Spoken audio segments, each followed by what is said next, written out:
اور اخلاقی برکتیں ہیں وہ کیا ہوتی ہیں؟ جب انسان روزے کے اندر رہ کر اپنے آپ کو پورا روزے میں جو حالت میں ڈال لیتا ہے، اسے خود محسوس ہوتا ہے روزہ صرف بھوکے رہ کے نہیں رکھا، میں نے اپنے اوپر بھی اس کو وارد کیا۔ کیا صرف بھوکا پیاسا رہنا ہی روزہ ہے یا اس کی کوئی باطنی پہلو بھی ہے؟ مخلوق کو اور خالق کو آمنے سامنے کھڑا کر دیتا ہے۔ یہ روزہ ہے جو فاصلوں کو مٹا کر انسان کو اللہ کا قرب عطا کرتا ہے۔ سبحان اللہ۔ سوشل میڈیا کے استعمال سے روزے کی روحانیت پر کیا اثر پڑتا ہے؟ آپ کو موبائل استعمال کرتے ہوئے، سوشل میڈیا کو استعمال کرتے ہوئے اس چیز کو دھیان میں رکھنا ہے کہ آپ روزے میں ہیں کہ موبائل فون پہ ہی ہم اپنا قرآن پاک پڑھ لیتے ہیں یا تلاوت کر لیتے ہیں، کیا یہ طریقہ بالکل صحیح ہے؟ قرآن پڑھنے کا اتنا ہی اجر ملے گا جتنا آپ کو کاغذ پہ لکھے ہوئے قرآن کے پڑھنے کا اجر و ثواب ہے۔ بہت سارے لوگ ایسا کہتے ہیں کہ ہمیں مذہب پہ زیادہ بات نہیں کرنی چاہیے۔ اگر وہ سمجھتا ہے کہ میں نے یہ پڑھا ہے کسی جگہ پہ تو اس کے اوپر اس کو دوسرے بندے کو اس کے متعلق بتائے، اپنے خیالات، اپنی سوچ، اپنی کیا اس کے مطابق دین نہ پڑھائے۔ جنزیز ہیں ہمارے، تو ان کو روزے کی عادت ہے وہ کیسے ڈالنی چاہیے؟ مسجد اسلام کی شناخت ہے۔ جس کی عمر بمشکل 3 سال 4 سال ہوگی، وہ اپنی ماں کو نماز پڑھتے ہوئے دیکھتا ہے تو نماز پڑھنا شروع کر دیتا ہے۔ سفر کے دوران روزہ رکھ سکتے ہیں؟ مریض اگر بہت بیمار ہے تو کیا وہ روزہ رکھ سکتا ہے؟ جو رمضان کے مہینے کا ایک روزہ چھوڑا ہوا ہے اس کا وہ بدل نہیں پورا کر سکتا۔ خواتین کے لیے کیا حکم ہے اللہ کی طرف سے کہ آپ نے بعد میں روزے رکھنے ہیں یا ان کو معافی مل جاتی ہے؟ عورت کے جو مخصوص ایام ہیں اس میں اس کو معافی ہے، مگر روزے کی معافی نہیں ہے۔ بسم اللہ الرحمن الرحیم۔ ناظرین، مجھے کہتے ہیں نتاشا رحمان۔ رمضان المبارک کا مقدس مہینہ، رحمتوں، برکتوں اور مغفرت کا مہینہ، یہ وہ مہینہ ہے جب دعائیں قبول ہوتی ہیں، دل نرم ہو جاتے ہیں اور اللہ کی رحمتیں بندوں کے قریب آ جاتی ہیں۔ آج کی رمضان ٹرانسمیشن جو کہ سعادت رمضان ہے، اس میں آپ کو خوش آمدید کہتے ہیں۔ آج کی ٹرانسمیشن میں بات ہوگی علم کی، روشنی کی، ایمان کی اور احساس کی۔ تو ناظرین، آج ہمارے ساتھ جو مہمان خصوصی موجود ہیں ان کا تعارف آپ سے کروا دیتی ہوں۔ چیئرمین ورلڈ امن کونسل پاکستان سے علامہ عبد المصطفیٰ چشتی سیالوی صاحب ہمارے ساتھ موجود ہیں، اور ساتھ ہی ساتھ معروف اسکالر مفتی سید عاشق حسین صاحب موجود ہیں۔ سر، آپ دونوں کا بہت شکریہ۔ سب سے پہلے تو آپ سب کو ہماری طرف سے رمضان مبارک۔ خیر مبارک۔ سر، آپ سے سوال کرتی ہوں علامہ مصطفیٰ صاحب سے کہ روزے کی جو روحانی اور اخلاقی برکتیں ہیں وہ کیا ہوتی ہیں؟ رمضان المبارک میں جب انسان روزے کے لیے صبح اٹھ کے نیت کرتا ہے اور ایک شہری کا اہتمام ہوتا ہے، شہری کرتا ہے، تو وہ وہاں سے ہی اس کی جسمانی لحاظ سے، اخلاقی لحاظ سے اس کی تربیت ایک ابتدا ہو جاتی ہے۔ جب انسان روزے کی نیت سے روزہ رکھ لیتا ہے، کھانا کھا لیتا ہے، اس کے بعد پھر اس کی جسمانی کیفیت میں تبدیلی، جیسے تو پورا سال ہی بندہ پوری زندگی قرآن پاک بھی پڑھتا ہے، نماز پڑھتا ہے، مگر اس کے جسمانی کیفیات میں یہ تبدیلی آتی ہے۔ اس کا سونا، اٹھنا، بیٹھنا، ہر معاملات میں جو ہے اس کی جو روزمرہ کے معاملات ہوتے ہیں اس میں تبدیلی آ جاتی ہے۔ کام اگر کرتا ہے تو کام میں مختلف اوقات جو ہیں وہ چینج ہو جاتے ہیں۔ اگر اخلاقی طور سے کسی کے ساتھ مذاق کرتا ہے یا کسی کے ساتھ اس کی شرارت کا روٹین کا معاملہ ہے تو رمضان کے مہینے میں اخلاقیات کے دائرے میں رہتے ہوئے کوشش کرتا ہے کہ میں روزے سے ہوں تو میں خاموش رہوں، میں کسی کا مذاق کے اندر بھی جو ہے کسی کو بے عزتی نہ کروں یا کسی کے جو ہے انسلٹ نہ کروں، اور اس کی کوشش ہوتی ہے کہ وہ روزے کو مکمل طرح سے نبھانے کی کوشش کرے۔ اور جسمانی طور پہ جب بندہ روزہ، تو حالانکہ بھوکا رہنا ہے، یہ روزہ جو ہے وہ نہیں ہے کہ بھوکا رہے، یہ روزہ نہیں۔ آنکھ کا بھی روزہ ہے، کان کا بھی ہے، ناک کا، منہ کا بھی ہے، ہاتھ کا بھی، پاؤں کا بھی ہے، کہ ہر جسم کا ایک ایک جو جز ہے آپ کا وہ روزے کی حالت میں ہو۔ کوشش کریں کہ حلال کام کریں، حلال طریقے سے کریں۔ یہ ساری وہ تربیتی اخلاقیات ہیں جب انسان روزے کے اندر رہ کر اپنے آپ کو پورا روزے میں جو حالت میں ڈال لیتا ہے، اور پھر کیا ہوتا ہے اسے خود محسوس ہوتا ہے، خود ایک اپنے اندر تشکیل ملتی ہے کہ واقعی میں رب کی رضا کے لیے روزہ صرف بھوکے رہ کے نہیں رکھا، میں نے اپنے اوپر بھی اس کو وارد کیا۔ آپ کیا دیکھ رہے ہیں، آپ کیا سن رہے ہیں، یا کس طریقے سے بات کر رہے ہیں، آپ کا اخلاق بہت میٹر کر رہا ہوتا ہے۔ دوسرے بندے نے آپ کو گفتگو کرتے ہوئے سخت لہجہ بھی اپنایا ہے تو آپ نے اس سے محبت کے ساتھ پیش آنا ہے۔ اگر وہ کوئی بندہ آپ کے ساتھ غصے کا اظہار کر رہا ہے تو آپ نے مسکرا کے دیکھنا ہے۔ جس آقا علیہ الصلوۃ والسلام کے حدیث مبارکہ ہے کہ کہ اپنے مسلمان بھائی کو اگر آپ محبت سے دیکھتے ہیں یہ بھی صدقہ ہے. تو رمضان کے اندر جب روزہ رکھا ہو اور کوئی تلخی کا موقع آ جائے، کسی سے غلطی ہو جائے کام کرتے ہوئے کسی معاملے کے اندر، تو وہ اس کو درگزر کرے، اللہ رب العزت اس کا اجر عطا کرتا ہے. اور یقیناً اس کا یہ عمل جو ہے وہ آقا علیہ الصلوۃ والسلام نے فرمایا رب کی بارگاہ میں مقبول ہوتا ہے. بالکل. ابھی ہم مفتی سید عاشق حسین کی طرف چلتے ہیں. ایسے یہ بتائیے گا کہ کیا صرف بھوکا پیاسا رہنا ہی روزہ ہے یا اس کی کوئی باطنی پہلو بھی ہے؟ بسم اللہ الرحمن الرحیم.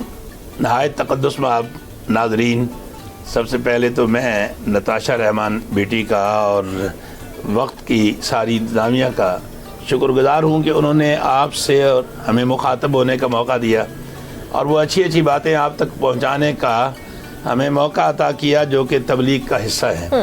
جہاں تک آپ کے سوال کی بات ہے، اس سے پہلے میں کچھ باتیں ماہ رمضان کے حوالے سے کہنا چاہوں گا. ناظرین، 11 مہینے ہم رحمت کو ڈھونڈتے ہیں، اور جو ہی رمضان کا چاند طلوع ہوتا ہے تو خدا کی رحمت ہمیں ڈھونڈتی ہے. اور خدا کی رحمت جب ہمیں ڈھونڈتی ہے تو اس کا کہا جا سکتا ہے کہ جس سے جتنی محبت ہوتی ہے اتنی اس کی سنبھال ہوتی ہے، جس سے جتنا پیار ہوتا ہے اتنا ہی اس کا احساس اور خیال ہوتا ہے. یقیناً ناظرین، آپ نے اگر قیمتی لباس پہنا ہوا ہے اور وہ لباس پراگندہ ہو گیا ہے تو کبھی ایسا نہیں ہوگا کہ آپ اسے اٹھا کر آگ میں ڈال دیں یا آپ اس کو پھینک دیں. نہیں، آپ اسے پھر ڈرائی کلین کروائیں گے یا خود ماں بہن بیٹی اپنے گھر واشنگ مشین لگائے گی، اسے دھوئے گی اور صاف ستھرا کر کے پھر اس کو اس مقام اور شان و شوکت پر پہنچائے گی جس سے پہلے ہوئے آپ کی شخصیت میں اضافہ ہوگا. میں اسی فرش کی مثال کو عرش پر لے جانا چاہتا ہوں، چونکہ اللہ فرماتے ہیں مثلہم کمثل اللہ، پھر فرماتے ہیں ان اللہ لا یستحی ان یضرب. متعدد آیات ہیں قرآن کی جہاں اللہ نے کہا کہ میں مثال دے کر بات سمجھاتا ہوں تاکہ میرے بندے کے بات سمجھنے میں آسان فہمی ہو جائے. اب ہم اسی مثال کو جو میں نے ناظرین آپ کو کپڑے کے حوالے سے دی ہے کہ کپڑا پراگندہ ہو جائے، آپ اپنے اس لباس کو آگ میں نہیں ڈالتے تو خدا اپنے بندے کو جب وہ 11 ماہ تک گناہوں کی آلودگی میں پراگندہ ہو جاتا ہے تو کبھی اس کو آگ میں اٹھا کر نہیں ڈالے گا. اگر آپ کو کپڑے سے پیار ہے اور آپ اس کا احساس کرتے ہیں تو رب کائنات اپنے بندوں سے اتنی محبت کرتا ہے کہ نبی پاک علیہ الصلوۃ والسلام ہے کہ اللہ 70 ماؤں سے بڑھ کر اپنے بندے سے پیار کرتا ہے. جو 70 ماؤں سے بڑھ کر پیار کرنے والا ہے وہ کبھی نہیں چاہے گا کہ اس کا بندہ جہنم کی آگ میں گرے. وہ اس سے جہنم سے بچانے کے لیے زندگی میں مختلف مواقع عطا کرتا ہے تاکہ وہ اپنے گناہوں کی میل کچیل دھو لے. اور وہ گناہوں کی میل کچیل دھونے میں سب سے بڑا جو ذریعہ ہے وہ رمضان المبارک ہے. رمضان المبارک یہ 5 حروف کا مجموعہ ایک اسم ہے. را ہے، میم ہے، ضاد ہے، الف ہے اور نون ہے. اور 5 حروف جو ہیں جب مل کر رمضان بنتے ہیں تو ایک رحمت خداوندی کا ٹھاٹھے مارتا ہوا سمندر روزہ دار کو اور روزہ دار کے خدمت گزار کو بھی اپنے آب رحمت سے گناہوں سے پاک کر دیتا ہے، اسے دھو ڈالتا ہے. رمضان کا پہلا لفظ را ہے جس کا معنی ہے رضا الہی. روزہ رکھ کر انسان اللہ کی رضا کو پا لیتا ہے. روزے کا رمضان کا دوسرا لفظ ہے میم، اس کا معنی ہے محبت الہی. بھوکا پیاسا اس کے لیے رہا جاتا ہے جس سے انسان محبت کرتا ہے.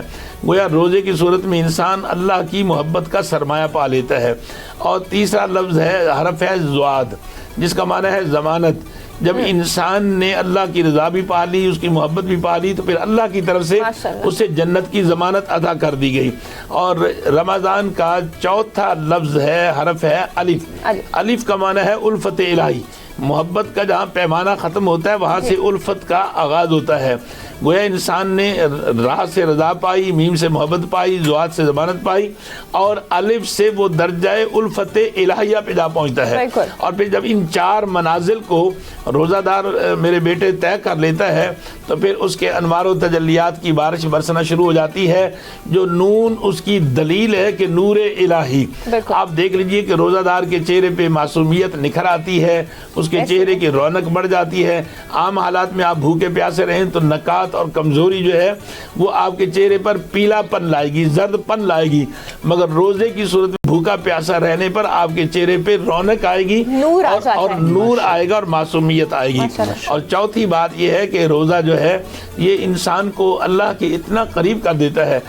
بقیہ عبادات میں یہ کیفیت نہیں ہوتی, بقیہ عبادات میں وہ کیفیت نہیں ہے میرے بیٹے اور میرے ناظرین جو روزہ انسان کو رب کے سامنے کر دیتا ہے. فار ایگزامپل آپ دیکھیے کہ بھوک سے انسان نڈھال ہو رہا ہے, شدت پیاس سے دوچار ہے, اور اس تمام طلب کے باوجود وہ اپنے کمرے میں موجود ہے, کوئی اس کا ہاتھ روکنے والا نہیں, کوئی اس کو دیکھنے والا نہیں. اب تمنا بھی ہے, طلب بھی ہے علامہ صاحب, وہ چاہے تو پانی پی لیتا ہے, پیاس بجھا سکتا ہے, وہ چاہے تو کھانا کھا کر اپنی بھوک مٹا سکتا ہے, مگر وہ جانتا ہے کہ میرا خدا مجھے دیکھ رہا ہے. اب یہ کیفیت روزہ پیدا کرتا ہے جو فاصلے مٹا دیتا ہے اور بندے کو اور خالق کو, عابد کو اور معبود کو, مخلوق کو اور خالق کو آمنے سامنے کھڑا کر دیتا ہے. یہ روزہ ہے جو فاصلوں کو مٹا کر انسان کو اللہ کا قرب عطا کرتا ہے. علامہ عبد المصطفیٰ صاحب کی طرف میں آتی ہوں. سر یہ بتائیے گا, چونکہ سوشل میڈیا کا بڑا ایک ٹرینڈ ہے اور بچے ہمارے سوشل میڈیا کے ساتھ بہت زیادہ اٹیچ ہیں, تو سوشل میڈیا کے حوالے سے میں سوال کرنا یہ چاہ رہی ہوں کہ سوشل میڈیا کے استعمال سے جو روزے کی روحانیت پر کیا اثر پڑتا ہے؟ سوشل میڈیا کی موبائل استعمال کرتے ہیں اگر, تو وہ آپ دینی حوالے سے کسی کی گفتگو سنتے ہیں یا قرآن پاک پڑھتے ہیں یا قرآن و حدیث کی جو تفسیر ہیں ان کو پڑھتے ہیں, پھر تو فائدہ ہے. لازمی بات ہے کہ رمضان کے اندر عبادات کے لیے آپ کتب کی جگہ پہ قرآن پاک لیتے ہیں, اس کی آپ اسکرین کے اوپر جو ہے وہ قرآن پاک پڑھ رہے ہیں, تلاوت کر رہے ہیں, یا حدیث مصطفیٰ پڑھ رہے ہیں, یا کسی اچھے عالم کا, مقرر کا, کسی جو ہے بڑے جو ہے کسی مقرر کا جو ہے آپ کلام گفتگو کو سن رہے ہیں, تو یقینی بات ہے یہ بھی روزے کے اندر عبادات میں شامل ہے. مگر انسان جو ہے وہ سوشل میڈیا ہے, آپ ایک چیز کو کھولتے ہیں تو وہ اسی طرح کے دریچے دوبارہ وہی کھول جاتا ہے. اگر آپ قرآن کھولیں گے, حدیث کھولیں گے, کسی اچھے عالم کا, کسی پڑھے لکھے جانمن جدید عالم دین کا بیان کھولیں گے تو آگے آپ کو اسی طرح کے بیانات ملتے جائیں گے. اس لیے کوشش کرنی چاہیے کہ موبائل چیز آپ کے ہاتھ میں ہے, اچھائی کے لیے بھی آپ نے ہی استعمال کرنا ہے, برائی کے لیے بھی آپ نے استعمال کرنا ہے. آپ کو موبائل استعمال کرتے ہوئے, سوشل میڈیا کو استعمال کرتے ہوئے اس چیز کو دھیان میں رکھنا ہے کہ آپ روزے میں ہیں. جب اس چیز کو اپنے مائنڈ کے اندر سوچ میں رکھیں گے تو یقینی بات ہے آپ اس کے اندر اچھے طریقے سے اچھے کام کے لیے استعمال کریں. بالکل. مفتی سید عاشق صاحب, میرا سوال اب یہ ہے آپ سے ہے, چونکہ سوشل میڈیا کا دوبارہ سے سوشل میڈیا سے ہی کنیکٹ کرتے ہیں ہم, موبائل فون پر ہم اکثر دیکھتے ہیں کہ ہمارے پاس, ہم کہہ رہے ہوتے ہیں کہ اچھا جلدی ہمارے پاس ٹائم نہیں ہے تو ہم اپنے فون پہ ہی قرآن پاک پڑھ لیتے ہیں, یا کوئی سورت اگر پڑھنی ہے تو ہم اپنے فون پہ پڑھ لیتے ہیں, راستے میں جاتے ہوئے یا سفر پہ ہوتے ہیں, ہمارے پاس بیٹھنے کا ٹائم نہیں ہو رہا تو ہم کہتے ہیں کہ موبائل فون پہ ہی ہم اپنا قرآن پاک پڑھ لیتے ہیں یا تلاوت کر لیتے ہیں. تو کیا یہ طریقہ بالکل صحیح ہے, کر سکتے ہیں ہم, ایسا ہے؟ نتاشا بیٹے, میں آپ کے اور اپنے ناظرین کو یہ بتانا چاہوں گا, اور اس کا ایک سوال اور ایڈ کر لیں, کیا اجر وہی ملے گا جو ہم قرآن پاک کھول کے پڑھتے ہیں؟ زمانہ ہمیشہ گردش ایام کا شکار رہا ہے اور جدت انسان کی ہمیشہ مطمع نظر رہی ہے. انسان جدت کا متلاشی رہا ہے. آپ جانتے ہیں کہ جب قرآن کا نزول ہوا ہے تو قرآن پتوں پہ لکھا گیا, قرآن چمڑے کے حصوں پہ لکھا گیا, قرآن بعد کپڑے کے حصوں پہ لکھا گیا. آپ کو کہے کہ جناب قرآن جب نازل ہوا تب جس صحابی کو جو چیز میسر ہوتی تھی وہ اس پر آیات محفوظ کر لیتا تھا. بعد نے قرآن کی آیات پتوں پہ لکھ کر محفوظ کی, بعد کے ہاں چمڑا تھا تو اس چمڑے پر انہوں نے آیات لکھ کر محفوظ کی, بعد کے ہاں کچھ اور ذرائع تھے تو انہوں نے اس پہ بھی انہیں لکھ کر محفوظ کیا. یہ سیدنا حضرت عثمان ذو النورین رضی اللہ تعالیٰ عنہ کے دور میں اللہ نے اس کا اپنی مشیت کے مطابق اہتمام کیا اور حضرت عثمان ذو النورین کو توفیق دی. جو آج ہم پڑھتے ہیں یہ مصحف عثمانی ہے, جو ہم پڑھتے ہیں یہ مصحف عثمانی ہے.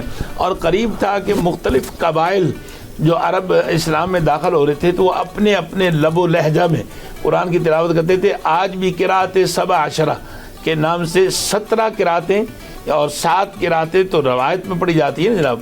تو یہ پھر حضرت عثمان ذوالنورین رضی اللہ تعالیٰ عنہ نے قرآن کو مربوط کیا.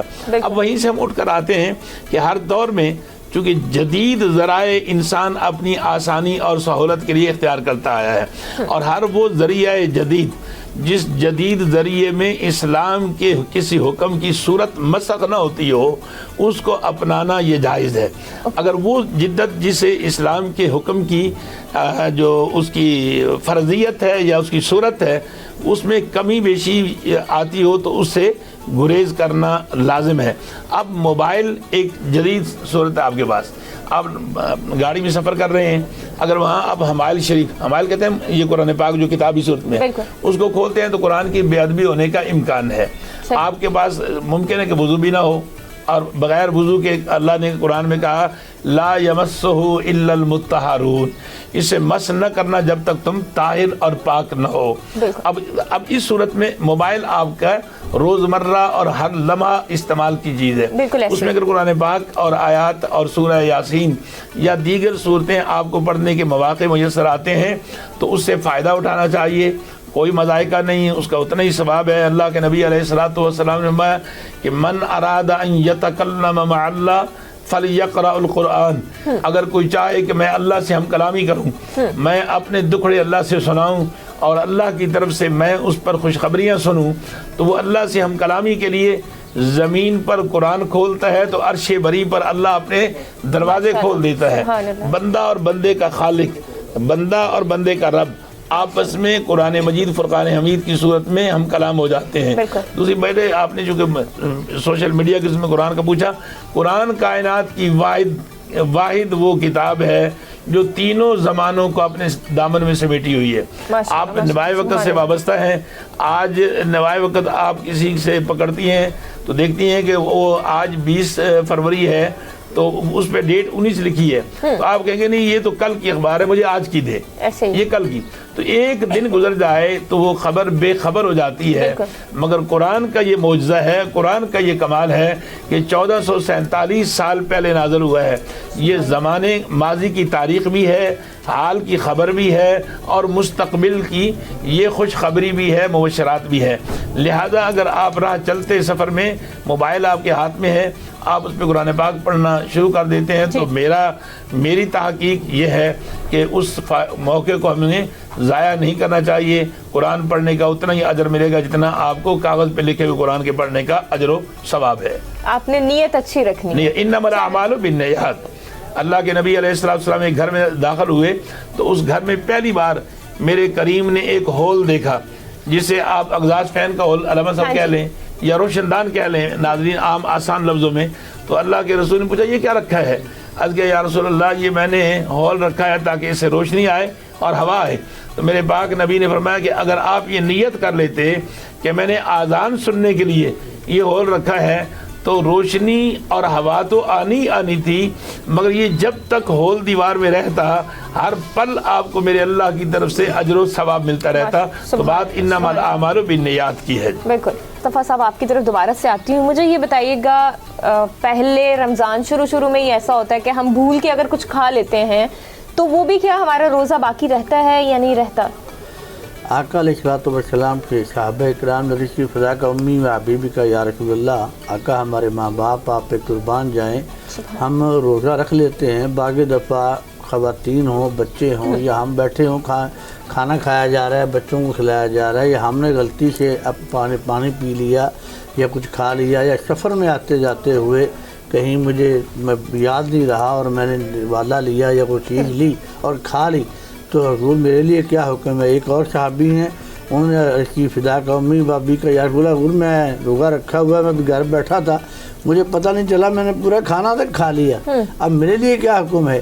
آقا علیہ الصلوۃ والسلام نے ارشاد فرمایا جو نیت کر کے نہ کھائے، یہ نہ کہے کہ میں بھولا ہوا ہوں تو وہ کھا لے تو پھر اس کا روزہ ٹوٹ جاتا ہے. ہاں جس نے غیر ارادی طور پہ لا علمی کی بنا پر اسے پتہ نہیں چلا اگر پورا کھانا بھی کھا جائے تو اس کا روزہ وہیں پہ ساکن رہے گا، قائم رہے گا۔ ہاں اگر پتہ ہو، معلوم ہو، ایک اشارتاً بھی انسان کو ذہن میں آ جائے کہ میں تو روزے سے ہوں، جہاں کہ اس نے کھایا تھا وہیں چھوڑ دے، اس کے روزے کو کوئی نقصان نہیں پہنچے گا، اس کا روزہ اپنی جگہ پہ قائم ہے۔ مگر یہ بات تب ہوتی ہے جب ہم روزے سے دور ہوتے ہیں۔ ہمیں روزے میں رہ کر اتنے اچھے اقام کرنے چاہیے، نیک اعمال کرنے چاہیے، قرآن کی تلاوت کرنی چاہیے، آقا علیہ الصلوۃ والسلام کی حدیث مصطفیٰ کا مطالعہ کرنا چاہیے، اور پھر ایک دوسرے کے ساتھ مذہبی معاملے کے اوپر ڈبیٹ کرنی چاہیے، باتیں کرنی چاہیے، تاکہ ایک دوسرے کو ہم دین کے متعلق، مذہب کے متعلق ایک دوسرے کے معلومات میں اضافہ کریں، اور ہر کام کے اندر کوشش کریں کہ کام کرتے ہوئے منہ زبان کے اوپر آقا علیہ الصلوۃ والسلام کی ذات مبارکہ پر درود و سلام کا نذرانہ پیش کریں، کوئی ذکر کرتے رہیں۔ یقیناً جب ان اعمال میں ہم رہیں گے، اس کام میں ہم مشغول رہیں گے، پڑھتے رہیں گے، تو روزے کی حالت میں بھی ہم بھول کے نہیں کھائیں گے۔ مگر آخری بات اور فکرے کے اندر آپ کے سوال کا جواب، اگر بھول کے کھایا جائے تو روزے کو کوئی نقصان نہیں ہوتا۔ علامہ صاحب، آپ کی بات سے ہی سوال نکال رہی ہوں۔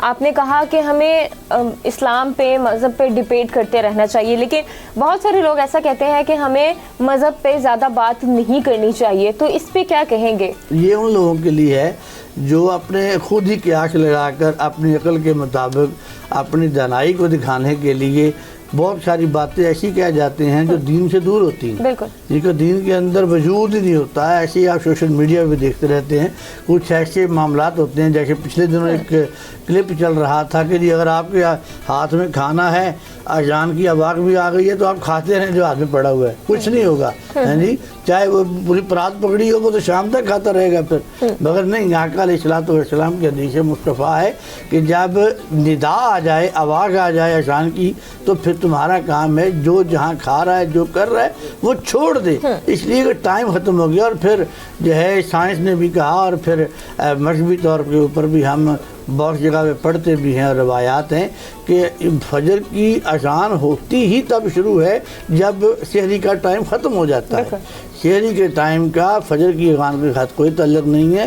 جب سحری کا ٹائم ختم ہوگا تو پھر اذان فجر ہوگی۔ اذان فجر ہوئی، اس کا مطلب ہے کہ اب آپ کے کھانے کے لیے ٹائم موجود نہیں ہے۔ اور دین کے اندر بات کرنے کے حوالے سے آپ میں چاہیے کہ جس کو جتنا علم ہے، اگر وہ سمجھتا ہے کہ میں نے یہ پڑھا ہے کسی جگہ پہ، تو اس کے اوپر اس کو دوسرے بندے کو اس کے متعلق بتائے۔ اگر اس نے پڑھا نہیں ہے، اپنے خیالات، اپنی سوچ، اپنی قیاس کے مطابق دین نہ پڑھائے۔ اس سے کیا ہوتا ہے کہ کہنے والا تو ایک مرتبہ کہہ کے بھول جائے گا، چھوڑ دے گا، مگر جو سنے گا وہ آگے پھیلاتا جائے گا، اور جھوٹ سے جھوٹ آگے نکلتا جائے گا، اور جو اس پہ عمل کرے گا، اگر وہ برائی ہوگی، غلط عمل ہوگا، تو جس نے جھوٹ بتایا، غلط بتایا ہوگا، اس کا گناہ اسے بھی ملتا رہے گا۔ اس لیے ہمیں چاہیے کہ دین ہم جو ہے وہ تھینٹک جگہ سے، تصدیقی جگہ سے لیں، کسی تھینٹک عالم دین کے پاس جائیں۔ جو روزمرہ کے اگر کوئی مؤذن ہے وہ عالم نہیں ہے، تو وہ دین کے لیے تبلیغ نہیں کر سکتا، خطاب نہیں کر سکتا۔ آج ہم کیا کرتے ہیں کہ کم پڑھے لکھے لوگوں کو ہم جو ہے مساجد میں بھی رکھ لیتے ہیں، جس کا نقصان یہ ہوتا ہے کہ وہ کم پڑھے ہوتے ہیں، اور جو لوگ سوال کرنے کے لیے اپنے لے کے جاتے ہیں وہ اپنی سوچ کے مطابق جواب دے دیتے ہیں، اس سے پھر جو ہے دین کو صحیح طرح پتہ نہیں چلتا، اور پھر انسان وہی جو سنی ہوئی بات ہے اپنے پاس رکھ لیتا ہے، اور وہ دین پہ پوری طرح نہ چلنے کی وجہ سے تحقیق کے بغیر آپ کوئی بھی بات اسلام سے یا کسی بھی مذہب کے حوالے سے نہیں کرنی چاہیے، تاکہ دوسرے کی زندگی میں بھی جو ہے اس کی گناہوں میں اضافہ نہ ہو، اور اس کی وجہ سے آپ کی زندگی میں بھی جو بچال نہ ہے۔ میں مفتی عاشق صاحب کی طرف دوبارہ آتی ہوں۔ سر، بچے ہمارے ہیں، جین زیز ہیں ہمارے، تو ان کو روزے کی جو عادت ہے وہ کیسے ڈالنی چاہیے؟ ہماری جو ینگ جنریشن ہے وہ کہیں نہ کہیں اسلام سے دور ضرور ہے، دور بھی ہے، قریب بھی ہے، لیکن ان کو روزے کی عادت کیسے ڈالنی چاہیے ہمیں؟ پہلی بات تو یہ ہے کہ مسجد اسلام کی شناخت ہے، بالکل ایسے ہی ہے۔ اور جب ہم اپنے بچوں کو مسجد میں اپنے ساتھ لے کے آتے ہیں تو انہیں مسجد کے ساتھ ایک انس، ایک وابستگی پیدا ہو جاتی ہے۔ اور آپ دیکھیں، سوشل میڈیا کے علامہ صاحب بات کر رہے تھے، کئی مرتبہ ایسی تصاویر بھی دیکھنے کو ملتی ہیں کہ ایک معصوم بچہ، چھوٹا سا بچہ ماں کو دیکھتا ہے سجدہ کر رہی ہے تو وہ بھی کپڑا بچھا کر سجدہ کر رہا ہوتا ہے۔ ایسے ہی ہے، وہ ماں کو دیکھتا ہے کہ ماں حالت قیام میں ہے اس بچے کو نہیں معلوم کہ میں نے ہاتھ ناپ پہ رکھنے ہیں یا چھوڑنے ہیں. وہ ماں کو ہاتھ یوں رکھے ہوئے دیکھتا ہے تو بچہ, چھوٹا بچہ جس کی عمر بمشکل 3 سال 4 سال ہوگی, جو لڑکتا ہے اور کھڑا ہوتا ہے اور گرتا ہے, مگر وہ اپنی ماں کو نماز پڑھتے ہوئے دیکھتا ہے تو نماز پڑھنا شروع کر دیتا ہے. میں سمجھتا ہوں کہ جن گھروں کے اندر روزہ پابندی سے رکھا جاتا ہے, چھوٹے بچے اپنے گھر والوں کو روزے کی حالت میں دیکھ کر از خود ان میں شوق پیدا ہوتا ہے. اور بعض مقامات پہ ہوتا ہے کہ بچہ اتنا کم عمری میں ہوتا ہے کہ وہ ضد کرتا ہے کہ میں نے روزہ رکھنا ہے, اور ماں باپ چونکہ جانتے ہیں کہ 7 سال میں بچے کو شرعی احکامات کی طرف تربیت دینا ہے اور 12 سال کی عمر میں جب ہو جائے تو پھر وہ فرائض کا مکلف ہو جاتا ہے, اور پھر اس سے سختی کے ساتھ ان اعمال میں ڈھالنے کے لیے کوشش کرنا چاہیے. مگر اس سے پہلے جو تربیتی حصہ ہے وہ ماں باپ کا کردار ہے. بالکل. ماں باپ اگر نماز پڑھتے ہیں تو بچہ بھی نماز پڑھے گا. باپ مسجد میں آ رہا ہے تو بچہ اپنے باپ کی انگلی پکڑے ہوئے مسجد میں جا رہا ہے. ماں گھر نماز پڑھ رہی ہے تو بچہ اپنی ماں کو دیکھ کر, چونکہ بچہ ناقل ہوتا ہے, اور بچے ناقل ہونے کی صورت میں جب وہ روزہ دار اپنے گھر کا ماحول دیکھتے ہیں تو از خود وہ روزے کی طرف آتے ہیں. اور اب تو میرے بیٹے حالات نے سب کچھ بدل کے رکھ دیا ہے. آج سے 30-40 سال پہلے ولیج کلچر میں جب کوئی بچی یا بچہ پہلا روزہ رکھتا تھا تو اس گھر میں ایک جشن کا سا سما ہوتا تھا, اور گھر والے یا اس کے ماموں یا خالو یا چچا یا بڑے بھائی اپنی بساط کے مطابق اس کو انعام دیتے تھے تاکہ بچے کا شوق بڑھے. میں نے اپنے خاندان میں دیکھا ہے کہ بڑوں نے, ایک مرتبہ ایک بچی نے, میری چچا بہن نے روزہ رکھا 5 سال کی 6 سال کی عمر میں, تو والد نے کہا کہ وہ فلاں جو بھینس کی کٹیا ہے وہ میں نے اپنی بیٹی کو روزے کے بدل میں دی. اب بتائیں, جب بچہ چھوٹی عمر میں روزہ رکھتا ہے آپ اس کی حوصلہ افزائی کرتے ہیں, آپ اس طرح نہیں کرتے کہ جس طرح مسجد کے اندر بچے کو ڈانٹا جاتا ہے, چلو ہٹ جاؤ, چلو پیچھے سب. بچہ 12 بجے کے آگے بیٹھا ہوا ہے, نمازی عین 1:30 بجے آ رہا ہے جب علامہ عبدالمصطفیٰ چیزی صاحب جماعت کرانے لگے, وہ آ کر بچے کو بازو سے پکڑ کر جب پیچھے کھینچتا ہے تو اب مجھے بتائیں وہ بچہ آگے دوبارہ مسجد میں آئے گا؟ وہ کبھی بھی نہیں آئے گا. یہی کیفیت روزے کی ہے. جب آپ روزے کی صورت میں بچے کو ترغیب دیتے ہیں, خود روزہ رکھتے ہیں, کیونکہ آپ بذات خود ایک کھلی کتاب ہے بچے کے آگے, اور اگر آپ خود ہی اپنے بچے کی تربیت یہ کر رہے ہیں کہ آپ اندر بیٹھے ہیں, بات دستک ہوتی ہے تو آپ بچے کو کہتے ہیں جا کر کہو کہ ابو گھر میں نہیں ہے. بات بھولے بھالے بچے جا کر بیچارے یہی کہہ دیتے ہیں کہ ابو کہتے ہیں میں گھر میں نہیں ہوں, تو وہ کردار سازی نہیں ہے. روزہ ایک ایسا کردار ہے جو انسان کو کردار سازی کی صورت میں یہاں تک پہنچا دیتا ہے کہ ہر شخص روزے کو اپنے کردار کی دلیل بناتا ہے. مثال کے طور پر اب ہماری وزیر اعلیٰ محترمہ مریم نواز شریف صاحبہ نے بھی پولیس کلچر بدلنے کے لیے انہوں نے کہا کہ آپ نے سر کہنا ہے یا آپ نے انتہائی رسپیکٹ کرنی ہے اپنے سائل کی یا آنے والے شخص کی. اور اسی طرح ہمارے محترم ڈی آئی جی فیصل کامران صاحب ہر تھانے میں خود جا کر لیکچر دے رہے ہیں کہ یہ کلچر تبدیل ہو. میں اس سے آج سے 10 سال پہلے تھانے کے کلچر میں لے جاؤں تو وہ گفتگو سننے میں بندہ سن نہیں سکتا تھا, مگر اس صورت میں بھی وہ بھی کیا کہتا تھا ماہ رمضان میں, میری زبان گندی نہ کراؤ میں روزے سے ہوں, میرا منہ گندا نہ کراؤ میں روزے سے ہوں. گویا روزے نے ایسے شخص کے اندر بھی تبدیلی پیدا کر دی جو 11 مہینے اول فول بکتا تھا, مگر روزے نے اس کا کردار سنوار کے رکھ دیا. آپ ریڑھی والے کے پاس جاتے ہیں, آپ اسے کہتے ہیں کہ بھائی جی اس کا وزن پورا ہے, تو اپنے ایمان کی دلیل وہ روزہ ٹھہراتا ہے. وہ کہتا ہے باجی بیٹے میں روزے سے ہوں. گویا وہ بتا رہا ہے کہ روزے نے مجھ سے یہ برائی چھڑا دی ہے. روزہ جتنی کردار سازی کرتا ہے اتنا کوئی دوسرا عمل انسان کے کردار کو نہیں سنوارتا, کیونکہ روزہ انسان کے اور خدا کے درمیان فاصلوں کو مٹا دیتا ہے. علامہ صاحب کی طرف دوبارہ آتی ہیں. علامہ صاحب یہ بتائیے گا, چونکہ مسافروں نے سفر بھی کرنا ہوتا ہے, پھر مریض اگر ہم دیکھیں تو بہت سارے لوگ بیمار بھی ہو جاتے ہیں, تو مریض اور مسافر کے لیے روزے کے کیا احکامات ہیں؟ وہ سفر کے دوران روزہ رکھ سکتے ہیں؟ مریض اگر بہت بیمار ہے تو کیا وہ روزہ رکھ سکتا ہے, یا پھر اس کو بعد میں رکھنے کے کوئی احکامات ہیں؟ آقا علیہ الصلوۃ والسلام نے ارشاد فرمایا کہ مریض اگر اس حد تک ہے کہ وہ اگر بھوکا رہے تو جان جانے کا خطرہ ہے, زیادہ خرابی کا خدشہ ہے, تو پھر اسے روزہ روک لینا چاہیے, اور عید کے بعد یا جب وہ ٹھیک ہو عید رمضان کے بعد وہ رکھے. روزے اپنے پورے کرنے ہیں اس نے. روزے کی معافی نہیں ہے, روزے کی معافی نہیں ہے, بلکہ آقا علیہ الصلوۃ والسلام نے ارشاد فرمایا کہ رمضان کے مہینے کا ایک روزہ چھوٹ جائے اور وہ پھر پوری زندگی اسی کا اجرا کرتا رہے، نوافل ادا کرتا رہے، قرآن کی تلاوت کرتا رہے، صدقہ خیرات کرتا رہے، چاہے روزے کے بدلے میں روزے ہی کیوں نہ رکھتا رہے، جو رمضان کے مہینے کا ایک روزہ چھوڑا ہوا ہے اس کا وہ بدل نہیں پورا کر سکتا۔ یہ آقا علیہ السلام نے فرمایا۔ جو مسافر کے لیے ہے وہ اس میں یہ ہے کہ آقا علیہ السلام نے ایک لمٹ 60 میل ہے یا 80 کلومیٹر کا سفر ہے، اگر اس حد تک آپ سفر کرتے ہیں تو پھر آپ کے لیے نماز بھی قصر ہو جاتی ہے، اور پھر سفر کے دوران آپ روزہ اگر دیکھنے کا لمبا سفر ہے جس کے اندر آپ نباہ نہیں کر سکتے تو آقا علیہ السلام نے روزے کی قصر بھی رکھی ہے، مگر بعد میں روزہ رکھنا ہے، پورا کرنا ہے۔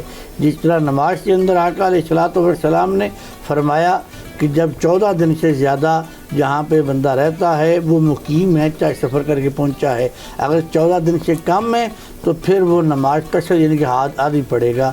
اسی طرح عبادات کے اندر بھی آقا علیہ السلام نے رب کائنات کے حکم سے کافی طرح کی پیکج ہیں جو ہمیں ملتے ہیں، مگر ہم جب دین کے اندر پوری طرح شامل ہو جائیں گے تو یقینی بات ہے جو آج کے دور میں آج کا انسان، آج کا جو ہے وہ ممی ڈیڈی بچہ کہتا ہے کہ دین کے اندر سختیاں ہیں، جب وہ پوری طرح آ جائے گا تو پھر اسے سختی نہیں لگے گی، پھر اسے وہ لطف نہیں ملے گا، اسے وہ کیفیت، وہ چاشنی ملے گی، اس کا دل چاہے گا کہ میں نے ایک نماز تو پڑھی ہے، اب دوسری نماز سے وقت کتنا قریب ہے، میں نے رمضان کے روزے رکھے ہیں تو رمضان کے بعد جو 6 شوال کے روزے ہیں میں نے وہ بھی رکھنے ہیں، مگر یہ کب ہوگا؟ جب ہم پوری طرح اپنے آپ کو آقا علیہ السلام کے دین محمدی میں ڈال لیں گے تو پھر ہر طرح کی تبدیلیاں خود بخود آ جائیں گی۔ کیوں کہ روزہ جیسے شروع میں میں نے بتایا تھا کہ آپ نے سوال بھی کیا کہ روزے میں تربیت شروع ہو جاتی ہے، یہ ہے پریکٹس شروع ہو جاتی ہے، اور پریکٹس کا فائدہ کیا ہوتا ہے کہ باقی 11 مہینے انسان پھر اسی طرح چلتا ہے، اور پھر جب وہ پریکٹس کی ہوئی کے اوپر 11 ماہ چلے گا تو یقیناً وہ آقا علیہ السلام کے فرمان اور رب کائنات کے حکم کے مطابق زندگی گزارے گا، اور دنیا میں بھی کامیاب جائے گا اور آخرت میں بھی اجر پائے گا۔ بالکل۔ اچھا، مفتی سید عاشق صاحب کی طرف دوبارہ آتی ہوں۔ سر، خواتین کے حوالے سے میں ایک سوال کرنا چاہ رہی ہوں کہ کچھ ان کے مخصوص دن ہوتے ہیں، ان دنوں میں آپ روزہ نہیں رکھ سکتے ہیں، تو خواتین کے لیے اس پہ کیا حکم ہے اللہ کی طرف سے کہ آپ نے بعد میں روزے رکھنے ہیں یا ان کو معافی مل جاتی ہے؟ میں پہلے علامہ صاحب کی بات کو آگے بڑھاتے ہوئے عرض کرنا چاہوں گا کہ روزے اور نماز کی مسافرت میں فرق ہے۔ روزہ جو ہے اس میں مسافرت ہے، مدت یا سفر کی جو لمٹ ہے وہ، اور جو نماز ہے اس میں ایام ہے۔ نماز میں 14 ایام ہیں، اور جو روزہ ہے اس میں 52 میل بنتے ہیں جو اس کی مسافت میں آتے ہیں، بعد علماء نے 56 کہا ہے، اور قرآن میں اللہ نے کہا وہ کلومیٹر کے حوالے سے زیادہ بن جاتے ہیں۔ قرآن نے کہا وَإِن مِّنكُم مَّرِيضًا أَوْ عَلَىٰ سَفَرٍ فَعِدَّةٌ مِّنْ أَيَّامٍ أُخَرَ، تم اگر مریض ہو، آپ اسے دیکھیں، اللہ کی محبت کا عالم دیکھیں، وگرنہ دیکھیں جو مالک ہوتا ہے وہ اپنے مملوک کو وہ کہے بھئی میرا آرڈر ہے تم نے یہ کرنا ہے، وہ کہے جی میں بیمار ہوں، وہ کہتا ہے بیمار ہو تو پھر آئے کیوں تھے؟ یہ آج میرے اور آپ کے حاکم کا عالم ہے، مگر اللہ ایسا حاکم الحاکمین ہے جو حاکموں کا حاکم ہے، وہ اپنے بندے سے اتنی محبت کرتا ہے کہ وَإِن مِّنكُم مَّرِيضًا أَوْ عَلَىٰ سَفَرٍ فَعِدَّةٌ مِّنْ أَيَّامٍ أُخَرَ، کہ اگر تم مریض ہو یا مسافر ہو تو تم روزہ نہ رکھو، بلکہ بعد میں جب تم ٹھیک ہو جاؤ روزہ رکھ لینا، اور جب تم اپنی مسافرت طے کر لو تو روزہ رکھ لینا۔